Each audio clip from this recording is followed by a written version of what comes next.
படிச்சு கிழிச்சது போதும்டா. காலகாலத்துல ஒரு பையனை பார்த்து கல்யாணத்தை முடிச்சா எல்லா பிரச்சனையும் முடிச்சு போயிரும்டா. வாங்கடா வா வாங்க. மன்னிச்சிருங்க சார். போப்பா வரீங்க.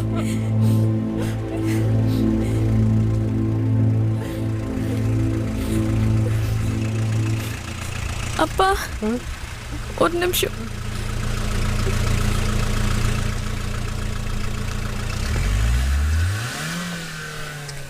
மாதா பிதா குரு தெய்வம் நீங்க சொல்லி கொடுத்தது தான் சார். ஆனா இத நாளையும் ஒன்னா பார்த்தது உங்க உருவத்துல தான் சார். இவர் அண்ணனை பார்த்தா அண்ணன், அப்பான்னு பார்த்தா அப்பா, குருன்னு பார்த்தா குரு, தெய்வம்னு பார்த்தா தெய்வம். இப்படிப்பட்ட ஒருத்தருக்கு ஒரு பிரச்சனைன்றதாலதான் ஏமான போனாலும் பரவாயில்லன்னு உண்மையை சொன்னேன் சார். ஏன் படிப்பு பாதியிலே மண்ணா போனாலும் படிக்கிற ஒவ்வொரு ஸ்டூடெண்ட்க்கும் உங்களை மாதிரி ஒரு வாத்தியார் தேவை சார்.